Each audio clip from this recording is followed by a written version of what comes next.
கிறிஸ்துவில் பிரியமான தேவனுடைய பிள்ளைகளே, உங்கள் யாவருக்கும் ஆண்டவராக இயேசு கிறிஸ்துவின் இன்ப நாமத்திலே கிறிஸ்துவின் பெயரை திருச்சபையின் வாயிலாக அன்பின் நல்வாழ்த்துக்களை உங்கள் யாவருக்கும் தெரிவித்துக் கொள்கிறேன். நித்திய வெளிச்சத்தின் ஆண்டிலே நாம் பிரவேசித்துக் கொண்டிருக்கிறோம். இந்த நித்திய வெளிச்சத்தின் ஆண்டிலே கடந்த 4 மாதங்கள் ஆண்டவர் அற்புத விதமாய், ஆச்சரிய விதமாய் ஆண்டவர் வழி நடத்தி இருக்கிறார். ஆண்டவர் ஒரு குறைவும் இல்லாமல் நம்முடைய வாழ்க்கையின் பிரயாணங்களிலே, கடந்த நாட்களிலே, கடந்த மாதங்களிலே ஒவ்வொரு நாளும் நம்முடன் வந்திருக்கிறார்.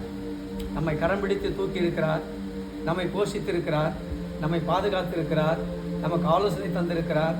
எல்லா சூழ்நிலும் அவருடைய பிரசன்னம் பிரதானமானதாக இருந்திருக்கிறது. ஒரு ஆமென் சொல்லுவோமா? அந்த ஆண்டவராகிய இயேசு கிறிஸ்துவின் நாமத்தில் விசேஷமான இந்த மாதம், முக்கியமாக இது 5ஆம் மாதம். இந்த 5ஆம் மாதம் கிரகோரியின் காலண்டின் படி மே மாதம். இந்த மே மாதத்தினுடைய 1ஆம் நாளிலே அதிலும் விசேஷமானது, இது தொழிலாளர் தினம், உழைப்பாளிகளின் நாள். நாம் கடுமையாக உழைக்கிறவர்கள், தொழிலாளிகள், தொழில் செய்கிறவர்களை அல்ல, ஆண்டவர் தொழிலாளர்களை நேசிக்கிறார். முதலாளிகளை அல்ல, உழைப்பாளிகளின் மீது ஆண்டவர் கவனமுள்ளவராக இருக்கிறார். அதாவது கிறிஸ்துவுக்கு பின் கிபி 18ஆம் நூற்றாண்டிலே 1889 ஜூலை மாதம் 14ஆம் தேதி ஒரு பெரிய பாராளுமன்றம் கூடுகிறது. அந்த சோசியலிச பாராளுமன்றத்தில் ஒரு முக்கியமான ஒரு காரியத்தை அருமையான தேவ மனிதர், கிறிஸ்தவர் என்று சொல்லக்கூடிய அருமையான காரல் மார்க்ஸ் அவர்கள் ஒரு பெரிய பாராளுமன்ற கூடுகையில கிட்டத்தட்ட 18 நாடுகளிலிருந்து 400க்கும் மேலான பிரதிநிதிகள் வந்து அமர்ந்திருக்கிறார்கள் சோசியலிச பாராளுமன்றத்தில். அந்த தொழிலாளர் பாராளுமன்றத்தினுடைய கூடுகையில ஒரு முக்கியமான காரியத்தை வலியுறுத்துகிறார் காரல் மார்க்ஸ். என்ன அது? கடந்த நாட்களில் அந்த 18ஆம் நூற்றாண்டில் அதுக்கு முன்னாக வாழ்ந்தவர்கள், ஏன் ஆண்டவராகிய இயேசு கிறிஸ்துவினுடைய காலத்தில், அதுக்கு முன்னான காலங்களிலே, ஆதி இஸ்ரவேலுடைய நாட்களிலே மக்கள் அடிமைகளாக வழிநடத்தப்பட்டார்கள், கொத்தடிமைகளாக வேலை செய்தார்கள். கடந்த 18ஆம் நூற்றாண்டிலே 12 மணி நேரம் முதல் 18 மணி நேரம் வரையிலும் தொழிலாளர்கள் இந்நாளிலே தொழிலிலே ஈடுபடுத்தப்பட்டார்கள். கடுமையாக வேலையிலே அவர்களை முதலாளிகள் நடத்தினார்கள். அதற்கு ஒரு முற்றுப்புள்ளி வைக்க வேண்டும் என்று சொல்லி ஒரு பெரிய போராட்டத்தை முன்னெடுத்த 1990ஆம் மாதம் மே மாதம் 1ஆம் தேதி அந்த பெரிய மாநாட்டை இதனாலே நடத்த வேண்டும் என்று சொல்லி அதற்கான காரியத்தை இதனாலே முன்வைத்து காரல் மார்க்ஸ் அவர்கள் அந்த பாராளுமன்றத்தில் ஒரு தீர்மானத்தை கொண்டு வருகிறார். அந்த நாள் தான் மே 1. அதை தொழிலாளர் தினமாக நாம் கொண்டாடி கொண்டிருக்கிறோம். என்னை கேட்டுக்கொண்டு அருமையான தேவனுடைய பிள்ளையே, என்னை உருவாக்கின என்னுடைய தகப்பன் என்னை அதிகமாக நேசிக்கிறபடினாலே நான் உழைத்து வாழ்வதை அவர் விரும்பவில்லை. நான் வேர்வை சிந்துவதை அவர் விரும்பாத தேவன்.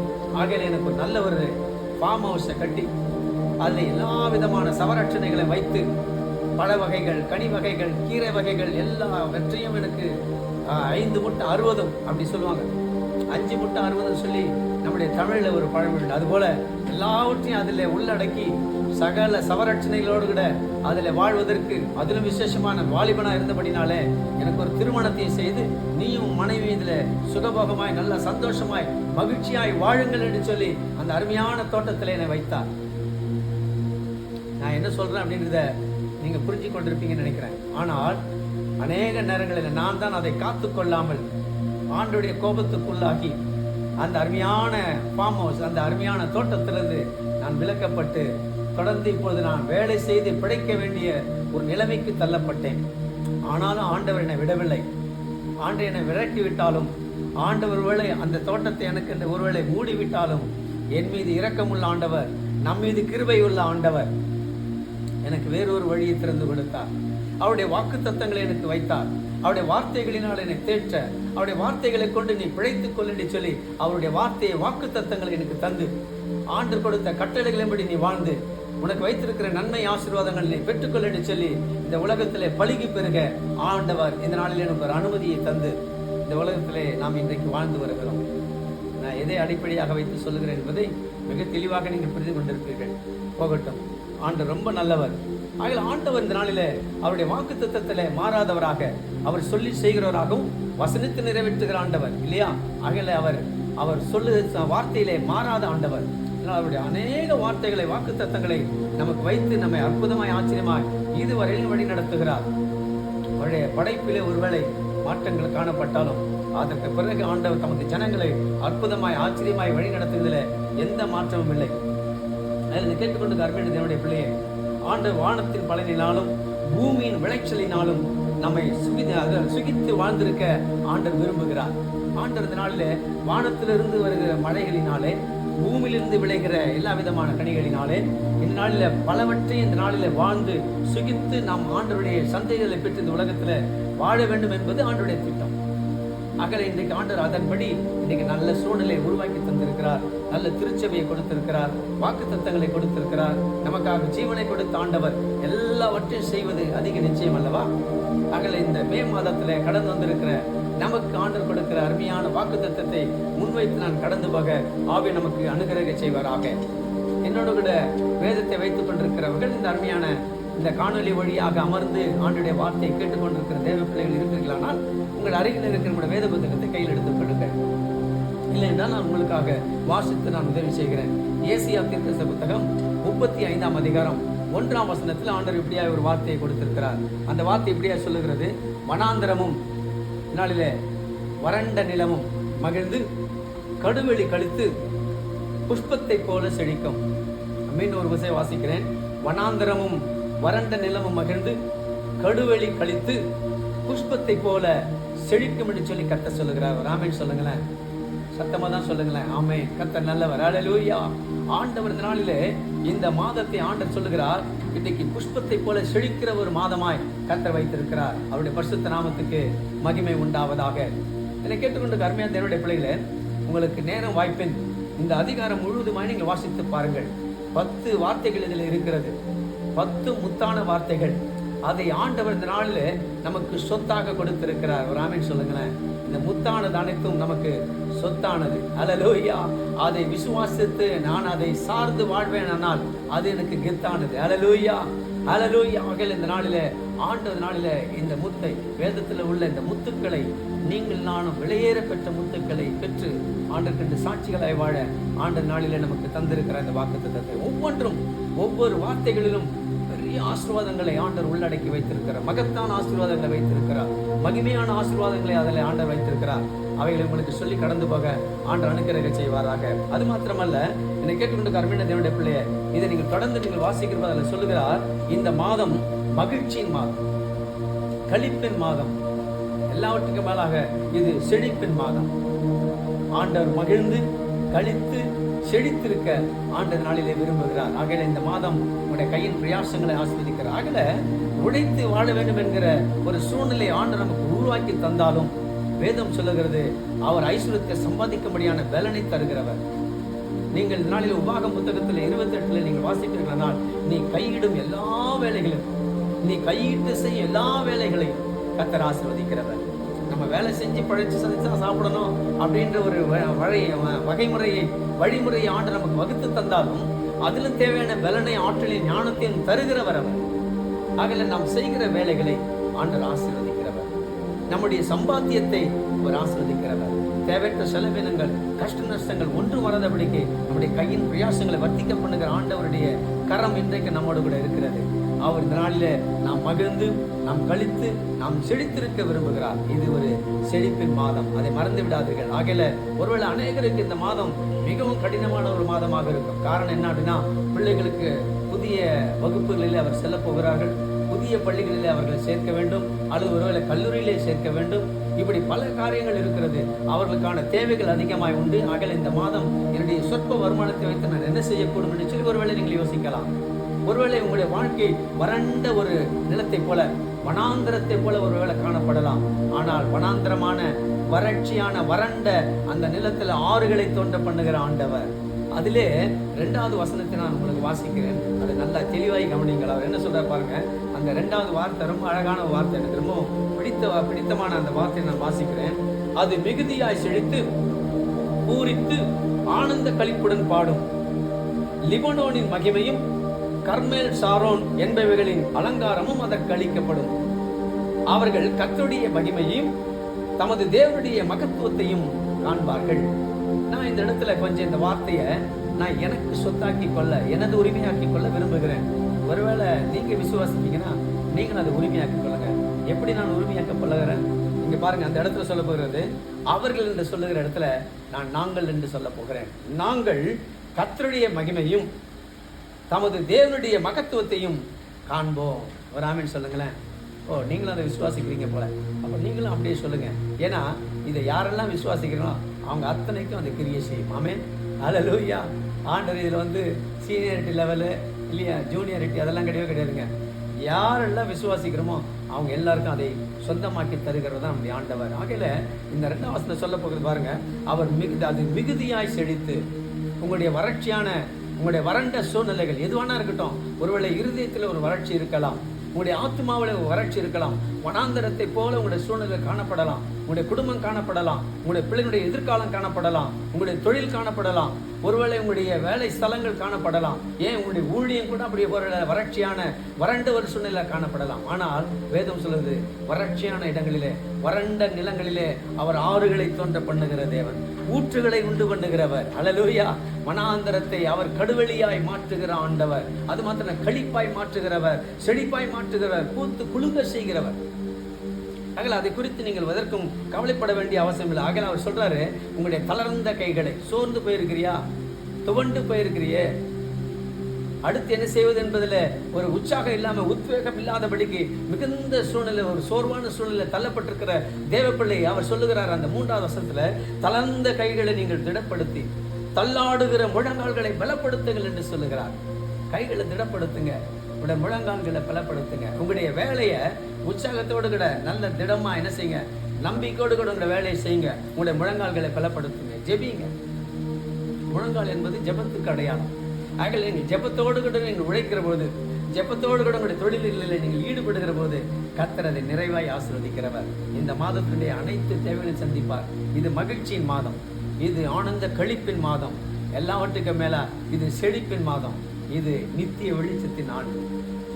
ஆக ஆண்டவர் எந்த சூழ்நிலையும் இருளை ஆண்டவர் உங்களுக்கு அனுமதிக்கவே மாட்டார். எந்த இருளான சூழ்நிலைக்கு நீங்கள் தள்ளப்பட மாட்டீர்கள். ஆண்டவர் வெளிச்சமாகவே, அவர் உங்களுக்கு வெளிச்சமாக இருக்கிறார்.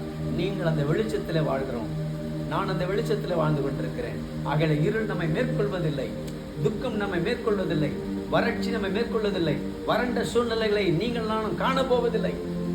ஒருவேளை அடுத்து நான் என்ன செய்ய போகிறேன், என்னை உதறினார்களே, என்னை நேசித்தவர்கள், என்னை போஷித்தவர்கள்லாம் என்னை தள்ளிட்டாங்களே, நான் என்ன செய்வேன் என்று சொல்லி தன் கையில பிள்ளையை பிடித்து கொண்டு வனாந்தரத்தில் போன ஆகரை போன்ற ஒரு சூழ்நிலை உங்களுக்கு காணப்படலாம்.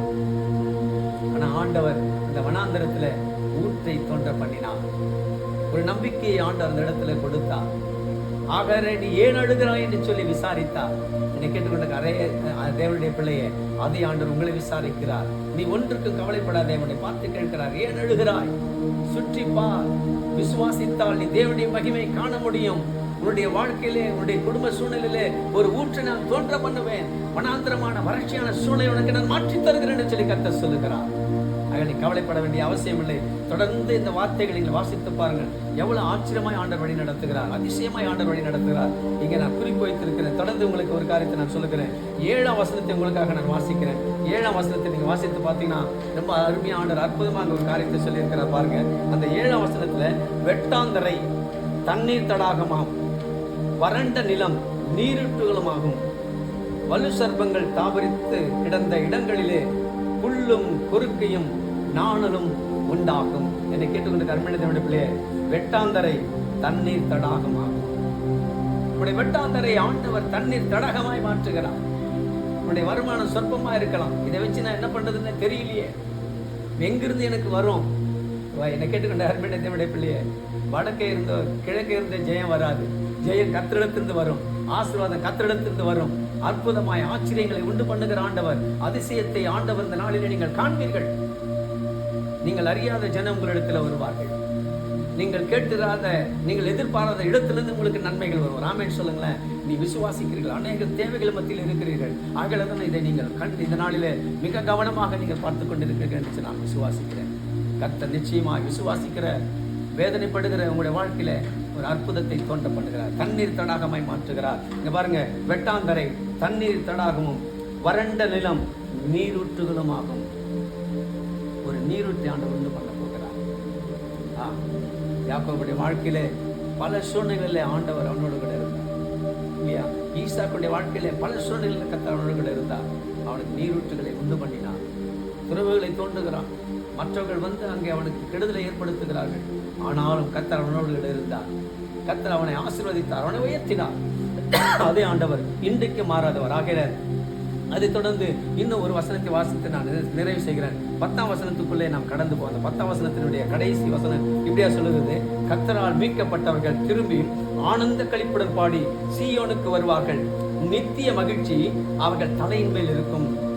சந்தோஷமும் மகிழ்ச்சியும் அடைவார்கள், சஞ்சலமும் தவிப்பும் ஓடிப்போம். ராமன் சொல்லாம கேட்டுக்கொண்டு கர்மேடனை விட பிள்ளையே, இது உனக்கு வறட்சியின் மாதம் அல்ல, வறண்ட ஒரு வாழ்க்கை அல்ல.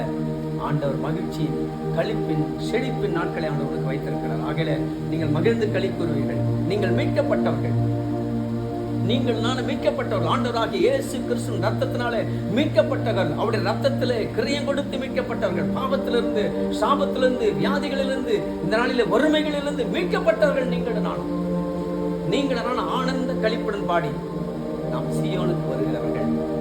நித்திய மகிழ்ச்சி நம்ம மேல இருக்கும், பிள்ளைகள் மேல இருக்கும், சொந்தத்தின் மேல இருக்கும், திருச்சபை மேல இருக்கும், விசுவாசிகள் மேல இருக்கும். நித்திய மகிழ்ச்சியை நீங்கள் அடைவீர்கள்.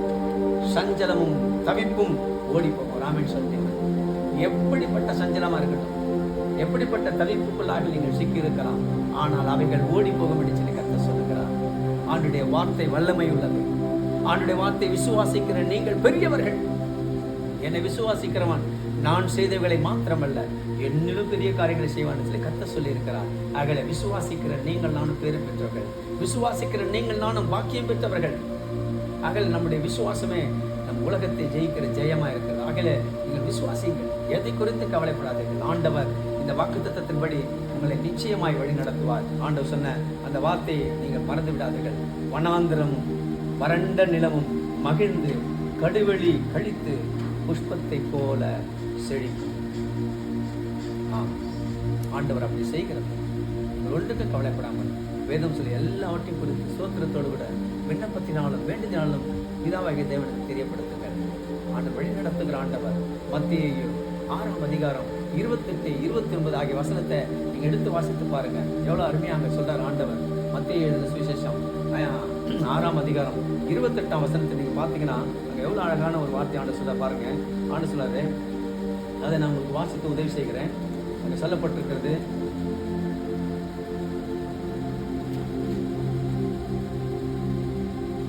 மத்தேயு சுவிசேஷம் 6ஆம் அதிகாரத்துல என்னோட நீங்க திருப்பி கொண்டீங்கன்னு நான் நினைக்கிறேன்.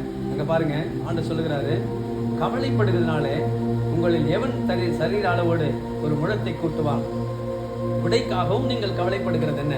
28ஆம் வசனம், காட்டு புஷ்பங்கள் எப்படி வளர்கிறது என்று கவனித்து பாருங்கள், அவைகள் உழைக்கிறதும் இல்லை, நூற்கிறதும் இல்லை என்றாலும். 29ஆம் வசனம், சாலமோன் முதலாய் தன் சர்வ மகிமையிலும் அவைகளில் ஒன்றை போல அகிலும் உடுத்தி இருந்ததில்லை என்று உங்களுக்கு சொல்லுகிறேன். காட்டு புஷ்பங்களை கவனித்து பாருங்கள், அவைகள் எவ்வளவு அழகான மேனி, எத்தனை வண்ணமான நிறங்கள். அவைகள் நமக்கு மகிழ்ச்சி தரக்கூடியதாய், நம்மை குதூகலப்படுத்தக்கூடியதாய், விரும்பக்கூடியதாய் இருக்கிறது. ஆண்டு சொல்றார், நீங்கள் நானும் அந்த புஷ்பத்தை போல செழிப்போம். ஓசியா தீர்க்கதரிசி புத்தகத்துல 14ஆம் அதிகாரத்துல 5ஆம் வசனம் எப்படியா சொல்லுறார்? லீலி புஷ்பத்தை போல மலருவான், லிபனோனை போல வேறொன்று நிற்பான் என்று சொல்லி கர்த்தர் சொல்லுகிறார். நீங்கள் நானும் லீலி புஷ்பத்தை போல மலருவோம். ஒருவேளை நெருக்கத்தின் மத்தியில் இருக்கலாம், பிரச்சனைகள் கூட கடந்து போகலாம், வேதனைகளே நீ ஒருவேளை சிக்கி இருக்கலாம், ஆனால் நீ லீலி புஷ்பம். என்னை கேட்டுக்கொண்டு அருமையானதை விட பிள்ளையே, லீலி பள்ளத்தாக்குகளிலே வளரும், முட்களின் நடுவிலே அந்த லீலி மலரும். ஆனால் அந்த லீலி புஷ்பத்தினுடைய வாசனை எந்த திசையிலிருந்து வருகிறது என்பதை அந்த வனாந்தர மார்க்கமாய், பாலைவனங்களில் பிரயாணமாய், ஒட்டகங்களில் பிரயாணமாய் கடந்து போகிறவர்கள் அந்த லீலி புஷ்பத்தினுடைய வாசனை எந்த திசையிலிருந்து வருகிறது என்று பார்ப்பார்கள். அந்த திசையை நோக்கி அவர்கள் போவார்களே, ஆனால் அவர்களும் அவருடைய ஒட்டகளும் தாகம் தீர்த்துக் கொள்ளக்கூடிய தண்ணீர் அங்கே அவர்களுக்கு கிடைக்கும். எப்படி இது சாத்தியம்? என்னை கேட்டுக்கொண்டு அருமையானதை பிள்ளையே, முட்களின் மத்தியிலே வளர்கிற அந்த லீலி அது என்ன செய்யும்? சூரிய வெளிச்சம் அதன் மீது படுகிற போது, காற்று அதன் மீது படுகிற போது, அது மலர ஆரம்பிக்கிற போது அந்த முட்கள் அதை நெருக்கும், அதன் இதழ்கள் கிழிக்கப்படும், அந்த காற்றுகள் அது மீது படுகிற போது அந்த வாசனை காற்றின் வழியாக எடுத்து செல்லப்படும். அந்த வாசனையை அடையாளம் கண்டு கொண்டு வருகிறவர்கள் அந்த பள்ளத்தாக்கில் இருக்கிற தண்ணீரினால் தன்னுடைய தாகத்தை தணித்துக் கொள்வார்கள். உன்னையும் கர்த்தர் அப்படிதான் வைக்கிறார். நீ அநேகருக்கு பிரயோஜனமாய், அநேகருக்கு ஆசீர்வாதமாய் நீ மாறப்போகிறாய். உன்னை தேடி உன்னுடைய ஜனங்கள் வரப்போகிறார்கள். உன்னுடைய உறவுகள் உன்னை தேடி வரப்போகிறது. யோசேப்பை ஆண்டவர் எப்படி ஆசீர்வாதத்தை உயர்த்தி அவருடைய ஜனங்கள் எப்படி அவனை தேடி பஞ்ச காலத்துல வந்து போஷிக்கப்பட்டார்களோ, அதே போல தேவனுடைய வறட்சியெல்லாம் மாற்றி உன்னை மகிழ பண்ணி, ஆண்டவர் உன்னை செழிக்க பண்ணி, ஆண்டவனை கழிக்க பண்ணி, ஆண்டவனை எல்லா விதமான கையின் பிரயாசங்களை ஆசீர்வதித்து அநேகருக்கு நீ ஆசீர்வாதமாய் மாறப்போகிற மாதம் இது. இது ஆண்டவர் சொன்னால் அதை நிறைவேற்றுவார். அவர் சொல்லி செய்யாதிருப்பாரோ, அவர் வசனித்து நிறைவேற்றிருப்பாரோ.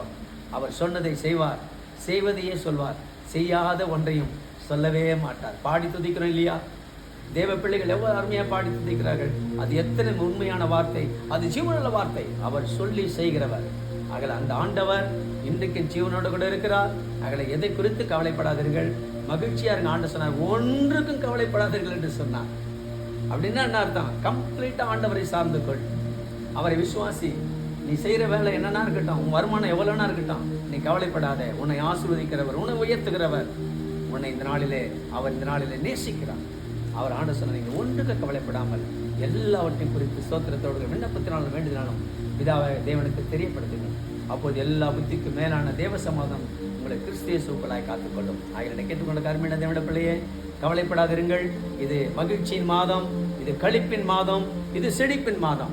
ஆண்டவர் நாளில் வறண்ட விடாய்ந்த வறட்சியான சூழ்நிலை எல்லாவற்றையும் மாற்றி உனக்குள்ளே ஆறுகளை தோன்ற பண்ணுகிற மாதம், ஊற்றுகளை உண்டு பண்ணுகிற மாதம். இன்றைக்கு நீ மலருகிற ஒரு மாதம். இன்றைக்கு நீ வாசனை வீசக்கூடிய சாட்சியின் மாதம். வாசனை என்று சொன்னால் சாட்சி, அதையும் மறந்து விடாதீர்கள். நீ அநேகருக்கு சாட்சியா நீங்கள் மாறப்போகிறது. உன்னுடைய குடும்பம் மாறப்போகிறது, உன்னுடைய ஊழியம் மாறப்போகிறது, உன் கணவன் மாறப்போகிறான், மனைவி மாறப்போகிறாள், உன் பிள்ளைகள் மாறப்போகிறார்கள். இது சாட்சி. கர்த்தருக்கு சித்தமானால் வருகிற ஞாயிற்றுக்கிழமை நீங்கள் ஆராதனையில் கடந்து போகிற பொழுது அங்கே திருச்சபையில் எழுப்பி நீங்கள் சாட்சி கொடுப்பீர்கள். கர்த்தர் இந்த வார்த்தையின் மூலமாக என்னை ஆசீர்வதித்திருக்கிறார், என்னுடைய வறட்சியை மாற்றி இருக்கிறார், மனாந்தரத்தை ஆண்டவர் புரட்டி போட்டு விட்டார், நான் இன்றைக்கு மகிழ்ந்து களி கூறுகிற ஒரு நாளிலே வந்திருக்கிறேன்னு சொல்லி நீங்கள் சாட்சி பகர போறீர்கள். அந்த ஆண்டவராக இயேசு கிறிஸ்து நாமத்தில் மீண்டுமாக உங்களை வாழ்த்துகிறேன். அப்படியே கண்களை மூடி ஜெபிக்கலாமா? பரிசுத்தமுள்ள நல்ல பிதாவே, இந்த நாளில் நீ கொடுத்த இந்த வாக்குத்தத்தின்படி ஆண்டரே வறண்டதும் விடாந்ததுமான உடைய ஆத்துமாக்களை நீ புறக்கணீர் எழுதப்பட்டிருக்கிறது. இந்த வறட்சியை ஆண்டரே இந்த நாளில் வறண்ட சூழ்நிலையை மாற்றி ஆண்டரே மகிழ்ச்சியையும் ஆண்டவரே, களிப்பையும் ஆண்டவரே, செழிப்பையும் ஆண்டரே, புஷ்பத்தை போல செழிக்கக்கூடிய ஒரு நாட்கள் எங்களுக்கு நீர், ஒரு மாதத்தை நீர் வாக்கு பண்ணி இருக்கிறீர். அன்றே நீர் கொடுத்த அந்த ஏசியா தீர்க்கதரிசனுடைய 35ஆம் அதிகாரத்தில் சொல்லப்பட்டுகிற அந்த 10 முத்தான வார்த்தைகளை ஆண்டு நாங்கள் விசுவாசிக்கிறோம். அவைகள் அனைத்தும் உடைய பிள்ளைகளுடைய சொத்தாக மாறி உடைய பிள்ளைகள் ஆண்டவரே வருகிற நாட்களில் எல்லாருக்கும் மத்தியில, சத்துருளுக்கு மத்தியில் ஒரு பந்தியை ஆயத்தப்படி உடைய பிள்ளைகளை தலை எண்ணெயால் அபிஷேகம் பண்ணி உடைய பாத்திரங்கள் நிரம்பிக்க தண்ணுகிறக செய்கிறார்கள். நீர் நல்லவர் ஆண்டவரே. அன்றே நீ காட்டு புஷ்பங்களை உடுத்தி அழகு பார்க்கிற ஆண்டவர், ஆகாயத்து பறவைகளை போஷிக்கிற ஆண்டவர், எங்களை உடுத்தி நீ அழகு பார்க்கிறவர். உடைய பிள்ளைகள் யாரெல்லாம் விசுவாசித்து உடைய சமூகத்தில் வேதனையோட, கண்ணீரோடு கூட, கவலையோடு கூட, துக்கத்தோடு கூட இந்த அருமையான காணொலி வழியாய் ஆண்டவரே நாளில் இந்த வார்த்தையை கேட்டுக்கொண்டிருக்கிறாரோ அவருடைய வனாந்தர வாழ்க்கை எல்லாம் மாறுவதாக, வறட்சிகள் எல்லாம் நீங்குவதாக ஆண்டவரே, தடாகமாய் தண்ணீர் தடாகமாய் நீர் ஆண்டவரே மாற்றுவீராக. ஆண்டவரே ஊற்றுகள் தோன்ற பண்ணுவீராக, ஆறுகள் ஆண்டவரே நம்முடைய பிள்ளைகளுக்கு தோன்ற பண்ணுவீராக. வறட்சிகள் எல்லாம் மாறட்டுமே நாமத்தினால நம்முடைய பிள்ளைகளை ஆசீர்வதித்து ஆண்டவருடைய பிள்ளைகள் எல்லாவற்றையும் செழித்து ஆண்டவரே நம்முடைய பிள்ளைகள் ஆனந்த களிப்புடன் பாடி சீயோனுக்கு திரும்ப நித்திய மகிழ்ச்சி அவர் தலைமையில் இருக்க, சஞ்சலமும் தவிப்பும் ஓடி போக கர்த்தர் செய்கிறாங்க. நன்மை கிருபை தொடரும், ஆசீர்வதியும் இயேசு ரட்சகர் நல்ல நாமத்தில் கேட்கிறோம் எங்கள் ஜீவனில் நல்ல பிதாவே. ஆமென், ஆமென். யாரும் சேர்ந்து சொல்லுவோமா? என் ஆத்துமாவே கர்த்தரை ஸ்தோத்திரி, என் முழுவதுமே அவருடைய பரிசுத்த நாமத்தை ஸ்தோத்திரி. என் ஆத்துமாவே கர்த்தரை ஸ்தோத்திரி, அவர் செய்த சகல உபகாரங்களை மறவாதே. ஆமென். நம் தேவனுடைய ஆசீர்வாதத்தை பெறுவோம். நம் ஆண்டவராகிய இயேசு கிறிஸ்துவின் கிருபை, பிதாவாகிய தேவனது தூய ஆவியான அன்னையனுக்கு புரித ஆளுகை ஆசீர்வாதம் என்னிடத்தில் பாதுகாப்பு சமாதானம் நம் அனைவரோடு கூட இன்று மட்டும் சதா காலமும் அவருடைய வருகை மட்டும் தங்கி தாபரிப்பதாக. ஆமென், ஆமென். God bless you. இது மகிழ்ச்சியின் மாதம், களிப்பின் மாதம், செழிப்பின் மாதம். ஆமென், ஆமென்.